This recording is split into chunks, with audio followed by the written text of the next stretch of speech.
അമ്മേ മഹാദേവി, അമ്മേ മഹാദേവി,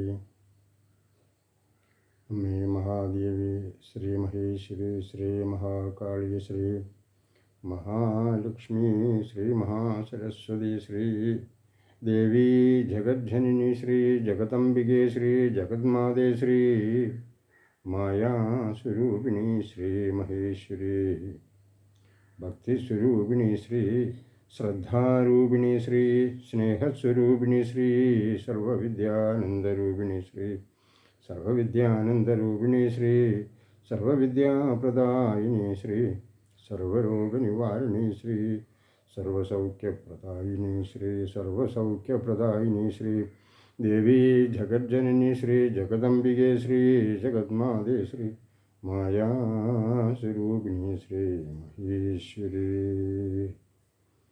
ധ്യാനപദേ, ശ്രീ ജ്ഞാനപദേ, ശ്രീ ബ്രഹ്മപദേ, ശ്രീ ഹംസപദേ, ശ്രീ സദാനന്ദസ്വരൂപിണി, ശ്രീ ദേവി ജഗജ്ജനനി, ശ്രീ ജഗദംബികെ, ശ്രീ ജഗന്മാതേ, ശ്രീ മായാസ്വരൂപിണി, ശ്രീ മഹേശ്വരി, ശ്രീ വായുപദേ, ശ്രീ അഗ്നിപദേ, ശ്രീ ജലപദേ, ശ്രീ ആകാശപദേ, ശ്രീ അമ്മേ ഭൂമിദേവി നമസ്തേ, നമോ നമഃ, ശ്രീ അമ്മേ ഭൂമിദേവി നമസ്തേ, നമോ നമഃ, ശ്രീ അമ്മേ ഭൂമിദേവി നമസ്തേ, നമോ നമഃ.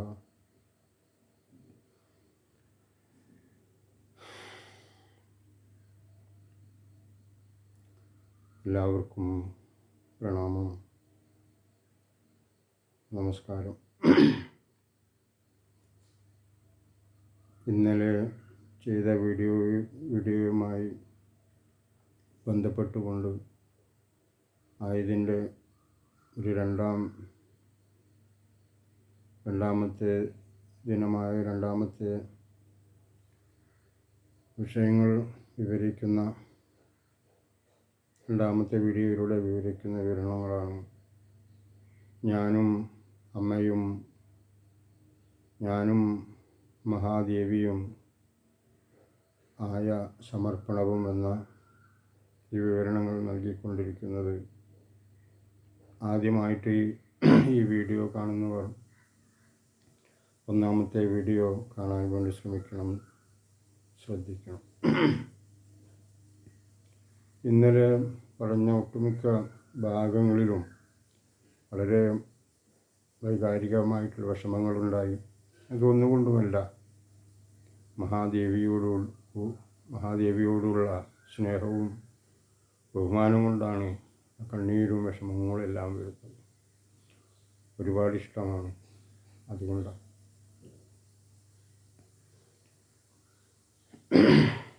അപ്പോൾ അങ്ങനെ എന്താ പറയുക, ദേവിയോടുള്ള ഇഷ്ടം ഇങ്ങനെ അറിയിക്കുന്നറിഞ്ഞുകൂടാ. എങ്കിലും അമ്മ തന്ന നിർദ്ദേശങ്ങളും മാർഗങ്ങളും തന്നാൽ കഴിയും വിധം ആവുന്നത്ര അമ്മ പറഞ്ഞു തന്ന മാർഗം നിറവേറ്റുവാനായിക്കൊണ്ട് ഒരുപാട് ശ്രമിക്കുന്നുണ്ട്. ആത്മാർത്ഥമായി, ധർമ്മനിഷ്ഠയോടെ, സത്യനിഷ്ഠയോടെ, കളങ്കമില്ലാതാവാനായിക്കൊണ്ട് ശുദ്ധമായിട്ടുള്ള രീതിയിലൂടെ ആയതിനു വേണ്ടി എന്നെ പ്രാപ്തനാക്കണം എന്ന് ഞാൻ അപേക്ഷിച്ചുകൊണ്ട് മുന്നോട്ട് പോകുന്നു.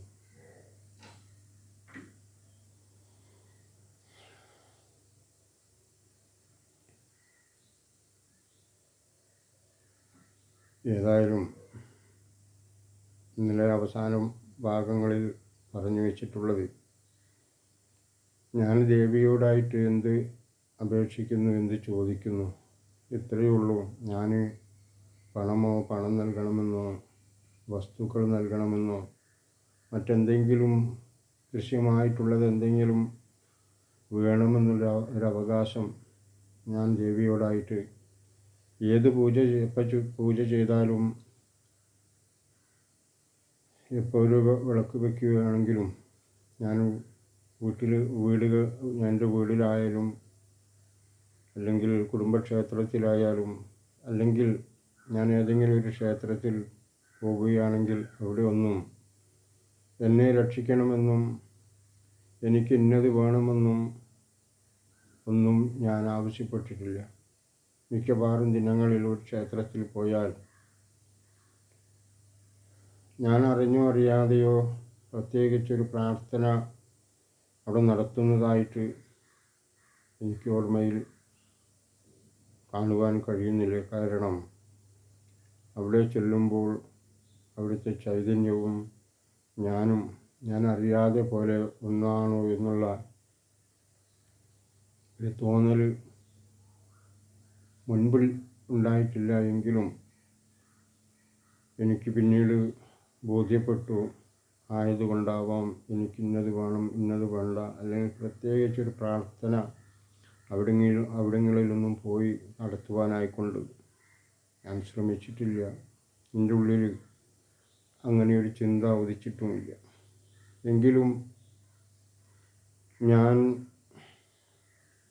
കുടുംബക്ഷേത്രവുമായി ബന്ധപ്പെടുന്നതിന് മുമ്പ് തന്നെ, എൻ്റെ കുട്ടിക്കാലം മുതൽക്ക് തന്നെ, സ്കൂളിൽ പഠിക്കുന്ന കാലം മുതൽക്ക് തന്നെ എനിക്ക് എന്തോ ഒരു ദൈവികപരമായിട്ടൊരു ഇഷ്ടം എനിക്കുണ്ടായിരുന്നു ഉള്ളിൽ. അത് ദൈവികപരമായാണോ മറ്റെന്താണോ എന്ന് എനിക്കറിയാത്തൊരു കാലഘട്ടമായിരുന്നെങ്കിലും ഒരു ഉള്ളിലൊരു ഭക്തി ഉണ്ടായിരുന്നു.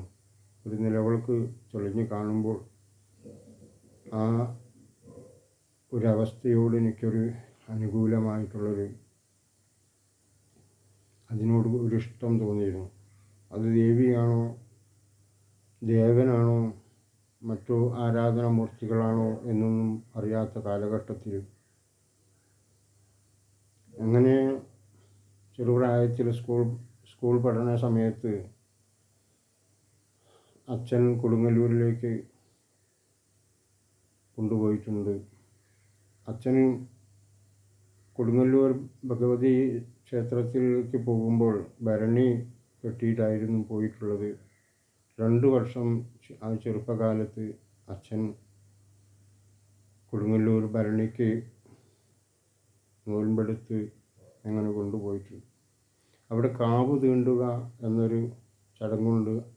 ആ സമയത്ത് അമ്പലം പ്രദക്ഷിണം ചെയ്യുന്നത് ഓടിയിട്ടായിരുന്നു. അങ്ങനെ ഓടുന്ന സമയത്ത് ഒരു പ്രാവശ്യം അച്ഛനെ എടുത്തുകൊണ്ട് ഓടിയിട്ടുള്ളതായിട്ട് എനിക്ക് ഓർമ്മ വന്നിട്ടുള്ളൂ. പിന്നീട് ഒരു പ്രാവശ്യം എന്നെ കൈ പിടിച്ച് അച്ഛൻ ഓടുന്നതിനനുസരിച്ച് എന്നെ പ്രദക്ഷിണം ചെയ്യുവാനായിക്കൊണ്ട് കൈ പിടിച്ചുകൊണ്ട് അച്ഛൻ്റെ കൂടെ ഉള്ളവരോട് കൂടെ ഓടിയതായിട്ടും ഞാൻ ഓർക്കുന്നു. അതൊക്കെ എന്താണെന്നൊന്നും എനിക്ക് അറിഞ്ഞുകൂടായിരുന്നു. പക്ഷേ കൊടുങ്ങല്ലൂർ പോയി വന്നതിന് ശേഷം ആ വ്രതത്തിൻ്റെ അന്ന് മാഞ്ഞു പോകുന്നതിന് മുമ്പായി ചെറിയൊരു കുത്തുവിളക്കൊരു ചിരാത് പോലെ ഉള്ളൊരു അതിൻ്റെ മേൽഭാഗവും ഒരു തട്ടും അതിൻ്റെ താഴത്തേക്ക് കൂർത്തിട്ടുള്ള ചെറിയൊരു കമ്പിയും ഉണ്ടായിരുന്നു. ഒരു പ്രാവശ്യം പോയി വന്നപ്പോൾ ഞാൻ ആ കുത്തുവിളക്കെടുത്ത് വീടിൻ്റെ മുറ്റത്ത് ചെളി വെള്ളം ഒഴിച്ച് കുഴച്ച് പാകാക്കി ഒരു രൂപമുണ്ടാക്കി ആ കുത്തുവിളക്ക് അവിടെ കുത്തിവെച്ച് അതിലെണ്ണ ഒഴിച്ച് തിരിയിട്ട് കത്തിച്ചതൊക്കെ ഞാനിപ്പോഴും ഓർക്കുന്നു. അത് പിന്നീട് അച്ഛനതെല്ലാം എടുത്ത് ഒഴിവാക്കുകയുണ്ടായി. കാരണം അച്ഛന് അറിയാതൊന്നും നല്ലൊരു പ്രവൃത്തിയല്ല, അങ്ങനെയൊന്നും ചെയ്യാൻ പാടില്ലാത്തതാണെന്ന് അച്ഛനറിയാം. പക്ഷേ എനിക്കതൊരു വേണമെന്ന് തോന്നിയിട്ടുള്ളൊരു സന്തോഷം തോന്നിയിട്ടുള്ളൊരവസ്ഥയാണ്. പിന്നീട് വളർന്നു വന്ന് ആ സമയങ്ങളിലൊക്കെ അച്ഛൻ്റെ കുടുംബക്ഷേത്രമുള്ള അവിടെ വർഷത്തിലൊരിക്കൽ ധർമ്മദൈവങ്ങൾക്ക് കൊടുക്കുന്നൊരു ആ വർഷവും അച്ഛൻ പോകുമ്പോൾ അച്ഛൻ്റെ കൂടെ അച്ഛൻ എന്നെയും കൊണ്ടുപോകുമായി. അങ്ങനെ അതെല്ലാം കണ്ട് അങ്ങനെ ഒരു ശീലിച്ചൊരു ശീലം മാത്രമുണ്ട്. ഇതെന്തിനാണ് ഇതെല്ലാം ചെയ്യുന്നതെന്നും നമ്മളിതെന്തിനാണ് പങ്കെടുക്കുന്നതെന്നും നമുക്കറിയില്ലായിരുന്നു. അങ്ങനെ ആ ഒരു ശീലവും ആയതുപോലെ ഞാൻ ജനിച്ച വീട്ടിൽ ആ വീടുമായി ബന്ധപ്പെട്ട ആ വീടിനൊരു സിറ്റ് ഔട്ട് കഴിഞ്ഞാൽ ആയതിനോട് ചേർന്നിട്ടുള്ളൊരു മുറിയിലായിരുന്നു ധർമ്മദൈവങ്ങളെ ഇരുത്തിയിട്ടുള്ള ദാരുപീഠം ഉണ്ടായിരുന്നത്. 3 പലകകളായിട്ടായിരുന്നു ആ റൂമിൽ ഉണ്ടായിരുന്നത്. അച്ഛനും വർഷത്തിലൊരിക്കൽ അവിടെയായിരുന്നു പൂജ ചെയ്തിരുന്നത്. ആ മുറിയിൽ ധർമ്മദൈവങ്ങളെ സ്ഥാപിച്ചിട്ടുള്ള ആ മുറിയിൽ പൂജിച്ചിരുന്നത് പുറമേ നിന്ന് വന്നിട്ടുള്ള ഒരു കർമ്മിയായിരുന്നു, ഒരു പൂജാരിയായിരുന്നു. ഞങ്ങൾ തീയ വിഭാഗത്തിൽപ്പെട്ട കുടുംബമാണ്. അപ്പോൾ ആ ഒരു രീതിയിലുള്ള എല്ലാ കർമ്മങ്ങളും ചെയ്യുന്ന ഷോഡശ വിധി പ്രകാരമുള്ള അല്ലെങ്കിൽ മധ്യമ പൂജയുമായൊക്കെ ബന്ധപ്പെട്ടിട്ടുള്ള പൂജ ചെയ്യുന്നൊരു കർമ്മിയായിരുന്നു. ബ്രാഹ്മണ പൂജയല്ല, അദ്ദേഹം തീയ വിഭാഗത്തിൽപ്പെട്ട ആളായിരുന്നു. അദ്ദേഹമായിരുന്നു എല്ലാ വർഷവും പൂജിച്ചിരുന്നത്. അദ്ദേഹത്തിൻ്റെ കൂടെ വേറൊരാളും ഒരു കർമ്മിയും വരുമായിരുന്നു. അത് ഇവരെല്ലാം കൂടി വരുന്നത് 2 പേര് വരും. ഒരാൾ അകത്തും ഒരാൾ ചൊവ്വൻ്റെ കല്ല് എന്ന് പറഞ്ഞിട്ടൊരു കല്ല് പുറത്തും സ്ഥാപിച്ചിട്ടുണ്ട്. കൂടാതെ പറമ്പിലായിക്കൊണ്ട് പറക്കുട്ടി, ഗുളികൻ, അതുപോലെ നീചപ്രേതം, ഇങ്ങനെയൊക്കെ പേരോട് കൂടിയിട്ടുള്ള സങ്കല്പങ്ങളും ഇവയ്ക്കൊക്കെ ഓരോരോ കോഴി വീതം ഓരോരോ കല്ലിൻ്റെ അടുത്ത് ബലി കൽപ്പിക്കുക എന്നുള്ളൊരു സമ്പ്രദായമാണ് നടന്നു വന്നിരുന്നത്. പുറമേ നിന്ന് വരുന്നവർ ഈ ഒരു കർമ്മി ഈ ദാരുപീഠങ്ങളെല്ലാം ഇരിക്കുന്ന അവിടെയും ഒരു കർമ്മി ചൊവ്വയ്ക്ക് എന്ന സങ്കല്പത്തോടു കൂടി ഒരു കല്ലിട്ടിട്ടുള്ള പുറത്ത് മുറ്റത്തും അവർ ചെയ്യും. അച്ഛൻ ചെയ്യുന്നത് പറക്കുട്ടി എന്നുള്ള സങ്കല്പത്തോടു കൂടി ചെയ്യുന്ന ആ പറക്കുട്ടി സങ്കല്പത്തിൽ 3 ചെറിയ കല്ലുകൾ അടുത്തടുത്തായിട്ട് വെച്ചുകൊണ്ടാണ് പൂജ ചെയ്തിരുന്നത്. പിന്നീട് അച്ഛൻ്റെ കുടുംബത്തിൽപ്പെട്ടവർ 2 പേര് ഗുളികനും നീചപ്രേതത്തിനും ചെയ്തു പോന്നിരുന്നു. അങ്ങനെയായിരുന്നു സമ്പ്രദായം. വർഷത്തിൽ ഒരു പ്രാവശ്യം ഞാൻ ജനിച്ച വീട്ടിലും ഒരു പ്രാവശ്യം അച്ഛൻ്റെ തറവാടുമായി ബന്ധപ്പെട്ട അവരുടെ വീട്ടിലും ഇതേ സങ്കല്പത്തോടു കൂടിയിട്ടുള്ള വിഷയങ്ങൾ നടന്നു വന്നിരുന്നു. ഞാനിതിലെല്ലാം അച്ഛൻ അവിടേക്ക് പോകുമ്പോൾ എന്നെ കൊണ്ടുപോകും. പിന്നീട് ഇവിടെയും ഇതിലെല്ലാം പങ്കെടുത്തിട്ടുള്ള ഒരു പരിചയവും ഒരറിവും എന്നിലൂടെ അങ്ങനെ ഈ വിഷയങ്ങളെല്ലാം കണ്ട് മനസ്സിലാക്കുവാനായിക്കൊണ്ടുള്ള സന്ദർഭങ്ങൾ ജീവിതത്തിലുണ്ടായി വന്നു. പിന്നീട് വളർന്ന് വരുന്തോറും പലതും കേട്ടറിഞ്ഞുകൊണ്ടും കണ്ടറിഞ്ഞുകൊണ്ടും എന്നിലുള്ള ഭക്തിയും എല്ലാം കൂടി വരികയും പിന്നീട് സ്കൂൾ പഠനം കഴിഞ്ഞ് 10ാം ക്ലാസ് മാത്രം സ്കൂൾ പഠനം ഉണ്ടായിട്ടുള്ളൂ. ആ സ്കൂൾ പഠന കാലത്തൊന്നും സ്കൂള് എന്താണെന്ന് പോലും അന്ന് അറിഞ്ഞിട്ടുള്ളൊരു പഠനം ഉണ്ടായിട്ടില്ല. വിദ്യാഭ്യാസപരമായിട്ട് വളരെ കുറഞ്ഞ അറിവ് എനിക്ക് നേടിയെടുക്കുവാനായിക്കൊണ്ട് സാധിച്ചിട്ടുള്ളൂ. ആയതിൽ നിന്ന് ഒരുപാട് വേദനയും വിഷമവും അനുഭവിക്കുന്നു. അന്നത്തെ കാലഘട്ടത്തിൽ അച്ഛനും അമ്മയ്ക്കൊന്നും വിദ്യാഭ്യാസം ഇല്ലാത്തത് കൊണ്ടും അച്ഛൻ തീരെ പഠിച്ചിട്ടില്ല എന്ന് പറയുന്നു. അമ്മ 1-2 ക്ലാസ്സിലൊക്കെ പോയതായിട്ടുള്ള വിവരങ്ങളും പറയുന്നു. പഠനപരമായിട്ട് ആർക്കും അത്രത്തോളം ഒരു ബന്ധപ്പെട്ടുകൊണ്ട് പോകാനായിക്കൊണ്ട് അന്നത്തെ ജീവിത സാഹചര്യങ്ങളോ അവരുടെ ജീവിത സാഹചര്യങ്ങൾ കൊണ്ടോ സാധിച്ചിട്ടില്ല എന്ന് അവർ പറഞ്ഞു കേട്ടിട്ടുണ്ട്. അങ്ങനെ വന്ന ഈ സന്ദർഭങ്ങളിൽ സ്കൂൾ പഠനം കഴിഞ്ഞ് ആദ്യം ഒരു വാഹനവുമായി ബന്ധപ്പെട്ട് 2 വർഷം അങ്ങനെ വാഹനത്തിൽ പോവുകയും പിന്നീട്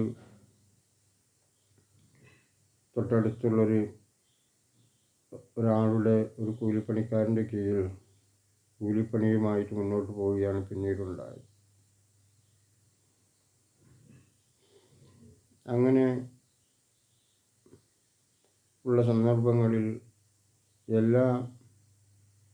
മലയാള മാസത്തിലെ എല്ലാ മാസത്തിലും വെള്ളിയാഴ്ച വരുമ്പോൾ ഓരോരോ ക്ഷേത്രത്തിൽ പോകുന്നൊരു പതിവുണ്ടായി. ഓരോരോ ക്ഷേത്രത്തിൽ പോവുക വരിക. ഈ ഓരോരോ ക്ഷേത്രത്തിൽ പോയ എന്തിനാണ് ഈ ക്ഷേത്രത്തിൽ പോകുന്നതെന്നും അപ്പോഴും സത്യം പറയുകയാണെങ്കിൽ അറിയില്ലായിരുന്നു. എന്തിനാണ് പോകുന്നത്? പുഷ്പാഞ്ജലിയും വഴിപാടുകളൊക്കെ എൻ്റെ പേരോടുകൂടി നാളും പേരും പറഞ്ഞ് ഉണ്ട് എങ്കിലും നമ്മൾ എന്തിനാണ് അവിടെ പോകുന്നത്, എന്ത് പറയുവാനാണ് എന്നൊന്നും അറിയില്ലായിരുന്നു. കൈകൂപ്പി നിൽക്കും. പിന്നീട് പറഞ്ഞു വന്നിരുന്നത് സമാധാനം വേണം, ശാന്തി വേണം. എനിക്കെന്നെ രക്ഷിക്കണം, എനിക്കെന്തെങ്കിലും ഉണ്ടാവണം എന്ന് പറഞ്ഞതായിട്ടുള്ളൊരു ഓർമ്മ നിലവിലില്ല. പറഞ്ഞിട്ടുണ്ട്. ഞാൻ പോയ ചില ക്ഷേത്രങ്ങളിൽ അവിടുത്തെ പരിസരവും അവിടുത്തെ കാര്യങ്ങളൊക്കെ ഗ്രഹിച്ചപ്പോൾ ഇവിടം നല്ലതായി തീരട്ടെ, ഉയരട്ടെ എന്ന് പറഞ്ഞിട്ടുണ്ട്. മനസ്സുകൊണ്ട് പ്രാർത്ഥിച്ചിട്ടുണ്ട്. വേറെ പലർക്കും അവരുടെ വിഷമങ്ങൾ കണ്ടുകൊണ്ട് അവർക്കൊരു രക്ഷ നൽകണമെന്ന് പ്രാർത്ഥിച്ചിട്ടുണ്ട്.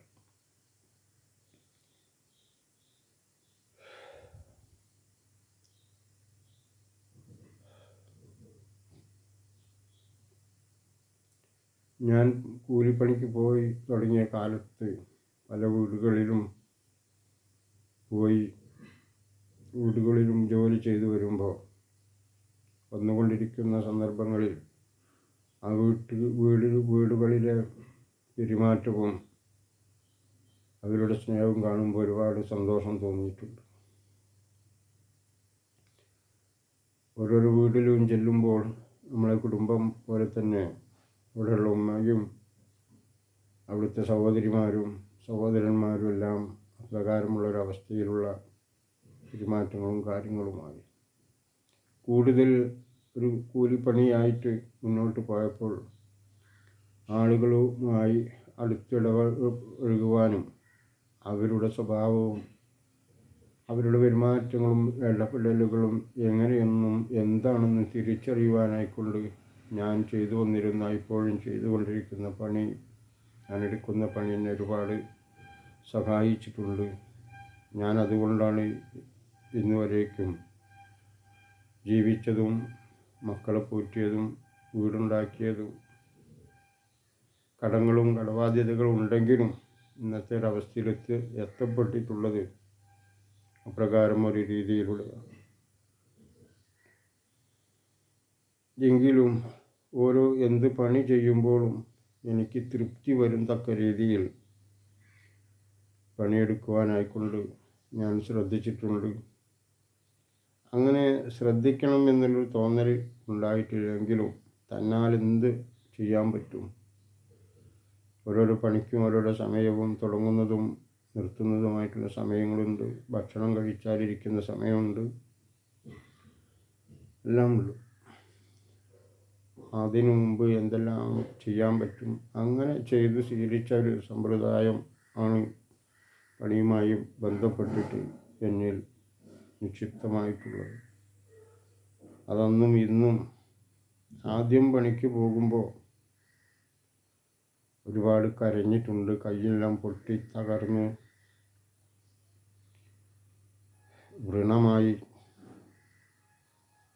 ശരീരമാസകലം വേദനയും പ്രയാസങ്ങളും, നടുവ് വേദനയോ കൈകാലുകൾ വേദനയോ മരവിപ്പോ പല വിഷമങ്ങളിലൂടെ ആണ് അങ്ങനെ ഈ കൂലിപ്പണി ചെയ്തു തുടങ്ങിയ ആദ്യത്തെ ദിനമുണ്ടായത്.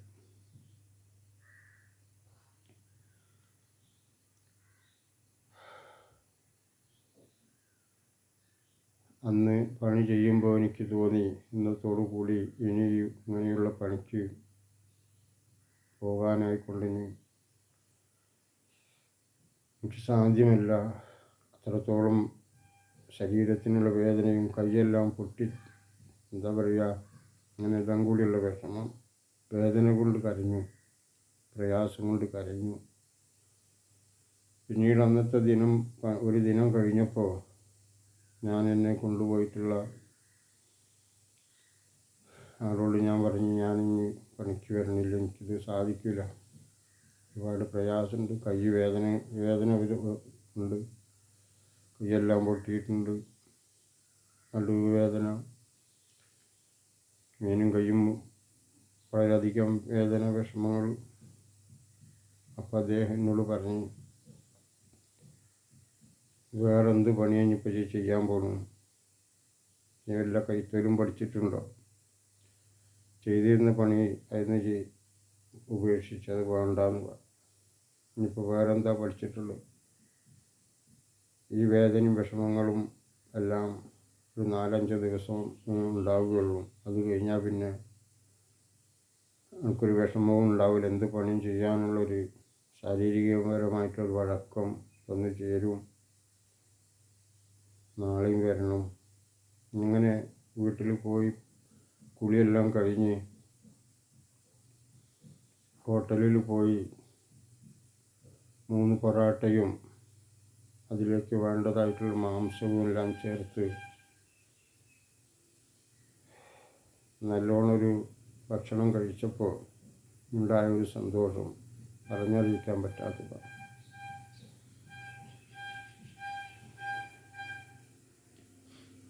പറഞ്ഞു വരുന്ന ജീവിതവുമായി ബന്ധപ്പെട്ട വിഷയങ്ങളും ദേവിയും ഞാനുമായിട്ടുള്ള ബന്ധപ്പെട്ടിട്ടുള്ള വിഷയങ്ങൾ പറഞ്ഞു വരുന്നതിൽ ഇതെല്ലാം പറയണമെന്ന് തോന്നിയത് കൊണ്ടും ജീവിത സാഹചര്യങ്ങളും ഒക്കെ പറയണമെന്ന് തോന്നിയത് കൊണ്ടാണ്. ആർക്കെങ്കിലും ബോറടിക്കുന്നുണ്ടെങ്കിൽ മാപ്പാക്കണം.